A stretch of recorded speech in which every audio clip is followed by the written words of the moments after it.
Who loves a good revenge movie? You know the ones. Someone's betrayed, someone's hurt, or something unforgivable happens. And the hero spends the whole movie plotting and planning and chasing revenge. And when they finally get it, we cheer, yes! Justice is served. The credits roll, the end. But life, real life, doesn't work that way. After spending 10 years as a police officer, I saw firsthand what revenge actually looks like when the movie credits don't roll. Revenge doesn't end where we think it will. I've attended jobs of domestic violence, road rage, murder, gang violences, and neighbourhood disputes. I've seen the lengths that people go just to seek revenge. They don't eat, they don't sleep. Revenge consumes them. I've been looking for murdered people, victims that were like kidnapped. I've collected body parts. I've seen houses burned down. Innocent people caught in the crossfire of revenge. It made me start to think. Revenge consumes people. It ruins lives. And people actually continue revenge, sometimes for months, even years. There's one particular job, I distinctly remember walking in and finding an 18-month-old baby girl lying unconscious. She was bruised and swollen and completely innocent. And her mum was also assaulted. Why? Because someone decided to hurt somebody else. They wanted to get revenge. And the best way for them to do that was to hurt somebody they loved. Another job I went to was a dog covered in petrol with a person over the top with a lighter, all because of a neighbourhood dispute. And it made me see things that I hadn't seen before. And I actually thought about it. When we seek revenge, how many people do we damage? Collateral damage. We leave. And it's not just the violence that struck me. It was also the ripple effect. The victim suffers, the offender suffers, children, families, the community, they all suffer. Even the police and emergency services, we carry it. So it made me think something even deeper. It made me think again. What if revenge doesn't heal pain? What if it just spreads it? The world teaches us an eye for an eye. Return pain for pain, humiliate those who humiliate us. Get even, get people back.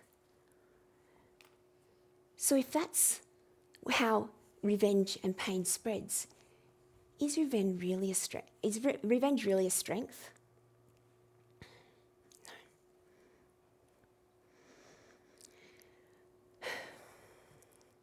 So I kept going and I kept looking for an answer. And I realised that grace is something that can stop the cycle. And when I thought of grace, I thought, how do I get that in my life? What is grace? Grace, I thought it was weakness. I thought it was something that, it was passive or people walk all over me. Not at all. Grace is a step beyond forgiveness. It is something where we choose kindness because kindness isn't deserved. And I thought about it in life. There were so many situations that I was put in where there was a moment, a choice, a crossroads, where I had to choose one path or the other. I distinctly remember being in year 8, and it was such a hot day. The bell went. I had 2 minutes to get to my class, and my bag was so heavy, and I just needed water. The bubblers, they're at the end of the hallway. Oh, they're glistening and they're shiny, and I just need them. A drink. I'm so close. I get thrown to the ground. Oh, what happened? I'm hurt, confused, embarrassed. And I look up, and here's Liz standing over me. Don't walk down my hallway again. Oh, is she going to kick me? Oh, no. What does she mean, don't walk? She's insane. I've got to go down this hallway every day for all my classes. Oh, I am so angry. So angry. She does this every single day, relentlessly bullying me. My heart gets dark. I just think about getting her back. And it's in that moment that I realise something. I have a choice. I can spend weeks, months, even years going along the path of trying to get her back and get even. Or I could choose something completely different. So I decided to run an experiment.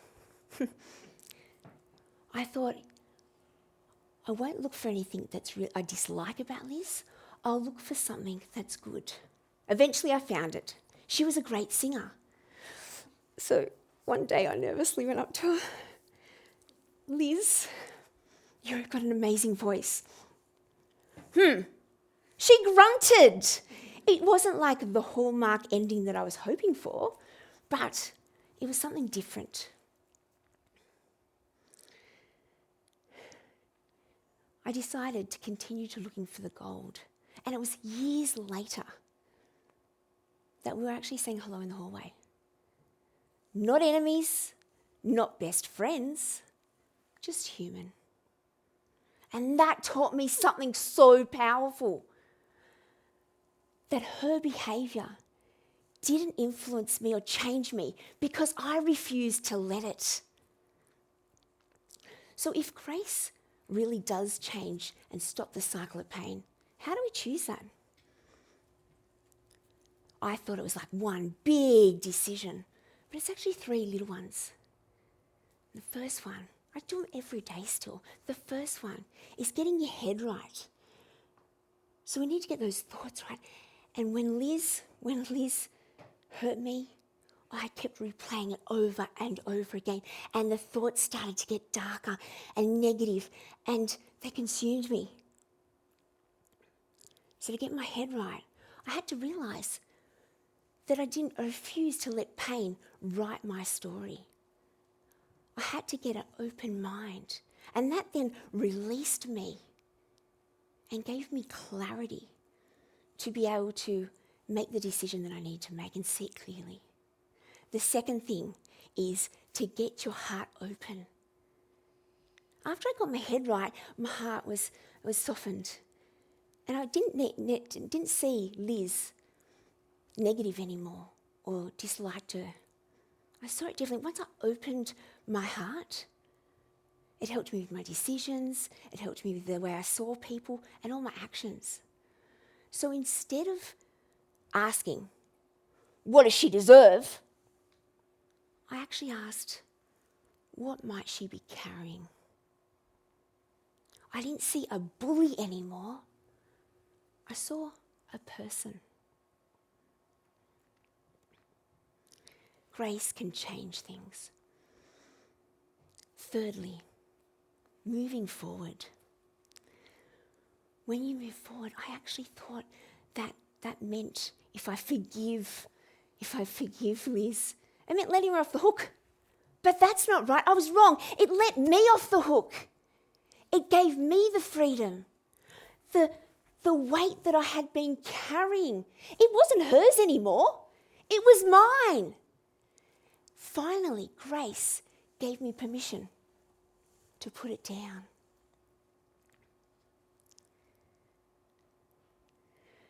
You sometimes think that grace doesn't change the past. It can't change the past.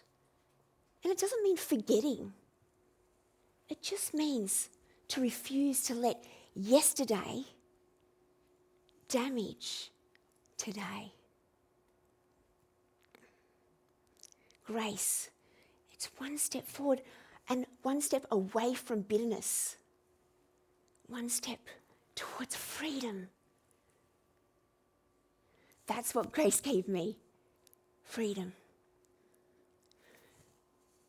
Not a different past, a different future. And I thought, grace was only for the really big things in life. But it's not.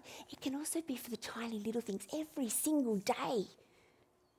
Like when that driver cuts you off, or a colleague disappoints you, or your friend lets you down, or if a family member says something that really, really cuts so deep.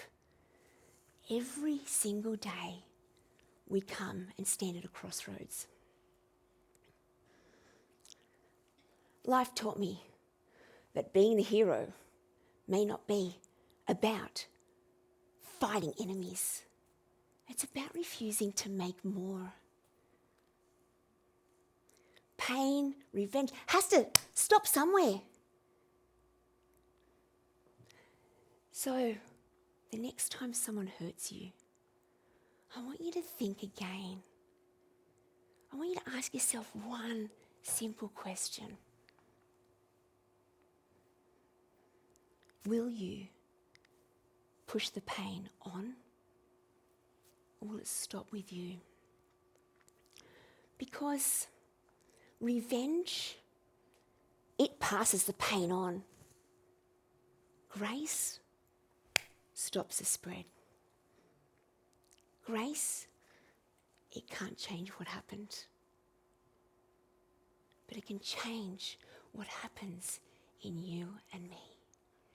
And it can change what happens next.